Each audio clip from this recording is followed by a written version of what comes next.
wildlife. One direction, more cows, and the cat has been let out for the evening. No sunset tonight.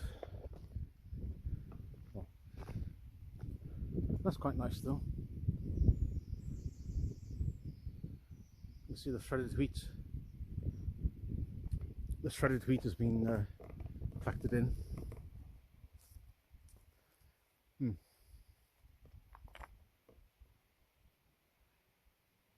I've been thinking about the swiftness of how could I put it, Starmer's totalitarianism, and how he's clamping down so very quickly. Hello, I have to show you this. Yes, I know.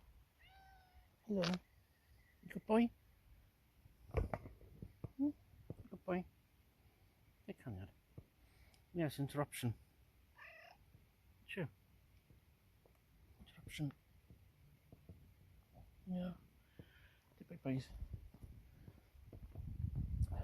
Sorry about that. They get in the way. So,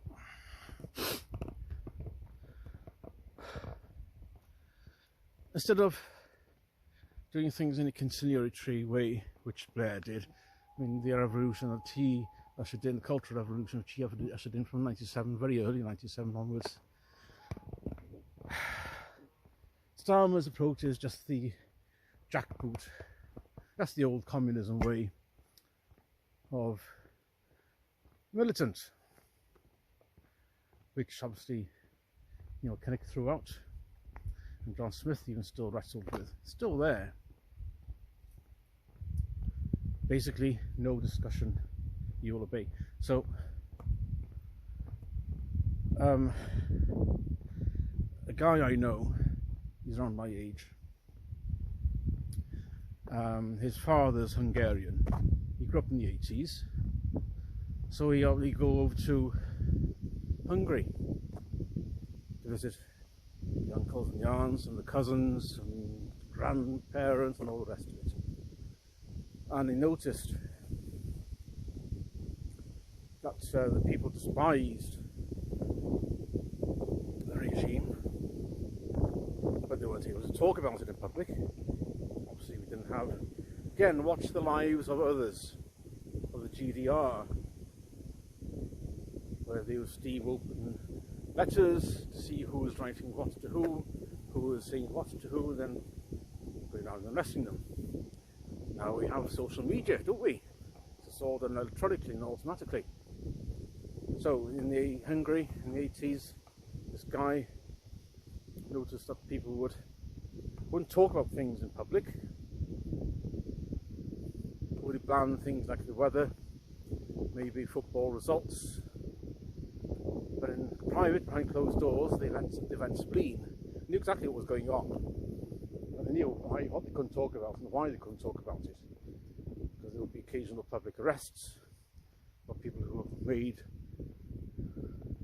the foolish decision to actually criticise the ideology, or criticise what the government is up to.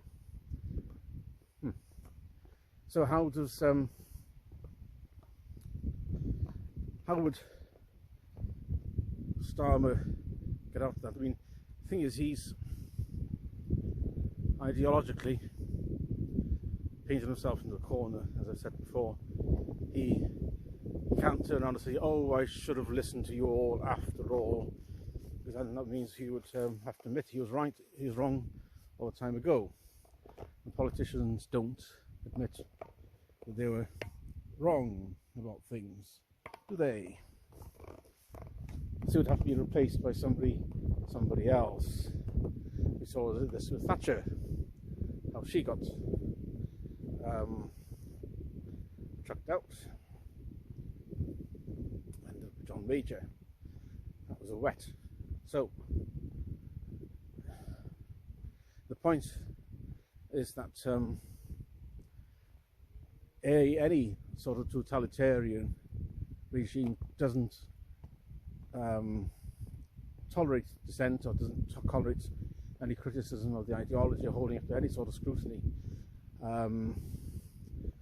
Common ways of dealing with criticism, either internally or externally, such as dealing with those who denounce the ideology and leave, or those who criticise it or mock it, maybe to slit their throats, stab them, detonate a bomb, throw a load of bullets at them. Oh, what am I referring to there? It's a sign of insecurity. You have to go to resort to either violence like that, or cough, someone actually cough, or you have to resort to imprisoning. A guy was put into prison for shouting at a police dog. Another one was put into prison for shouting police, "You're not English anymore." As a woman, several women have been arrested for just coming out and saying things. It's the disproportionality. When you have disproportionality of sentencing, for harsher sentencing for saying certain words or being confrontational, it's harder than, say, a child abusers, kiddie fiddlers, all that sort of thing. The people who molest or do the old in and out with children. You know what I'm referring to there. I can't use those words on YouTube or on Facebook or whatever else.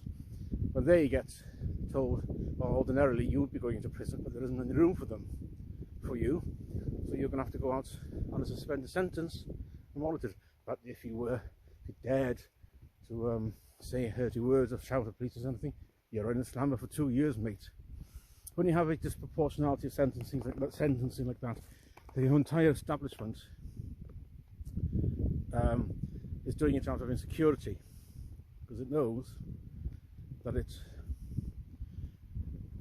is to crush any opposition, any dissent, any scrutiny, because it knows, and by this I mean the police, the CPS, the judges and magistrates, the entire court system, the civil serpents in the civil service, and obviously up to politicians and the entire Unity Party. Remember that the Tories didn't oppose any of this shit. So when the entire establishment decides to come down with a hammer fist, instead of climbing the pyramid of abstraction, so yeah, we need to have we need to have a discussion about this and sort of understand your concerns. You know, when the ideology, when the establishment slams down hard, you know, it has no confidence in the ideology that is selling or pushing. So the only way it has to, it's sort of the same thing in the USSR, not just Hungary, but across the USSR. You had this from 1917, after the October Revolution. I mean, if Lenin was honest, he would have said to the public, okay, the Tsarist system is operating like this.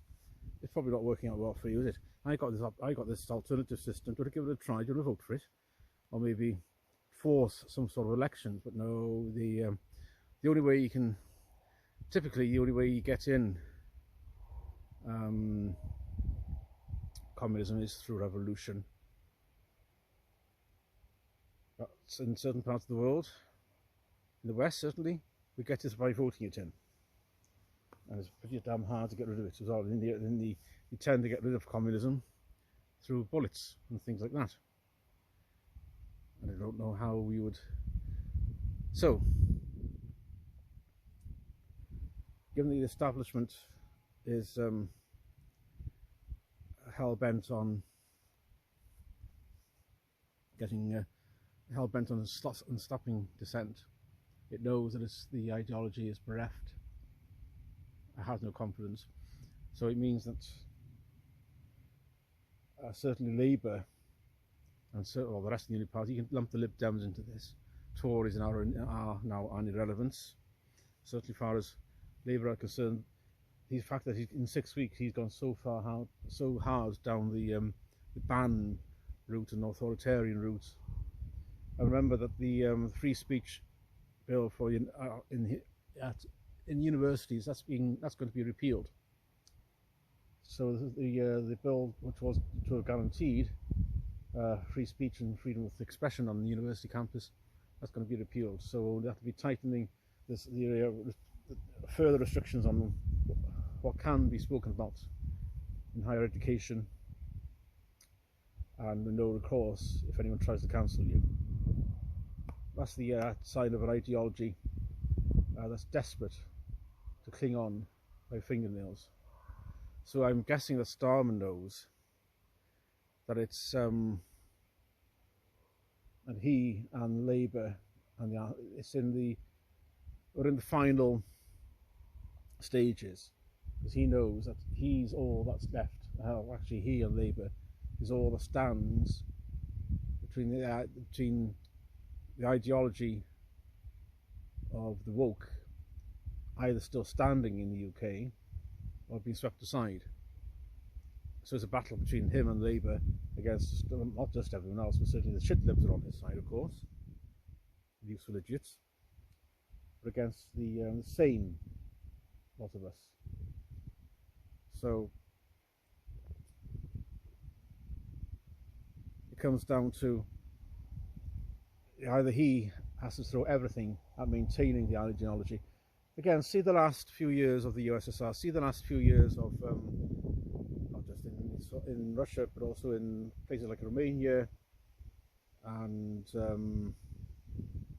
Hungary, how communism fell there, the desperate, how the authorities became so desperate in the last few years to keep up the facade, and got increasingly stricter and stricter and stricter to try to keep it up, before eventually realised that it would have to collapse.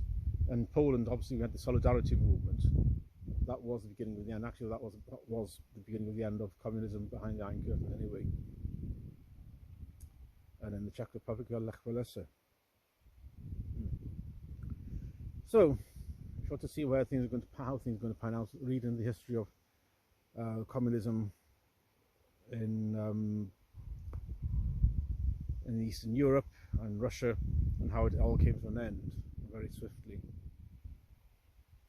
But the ideology, Starmer must know that it's only he and Labour is what stands between it continuing or falling. And he'll throw everything he can to try to keep it running. And he's getting desperate.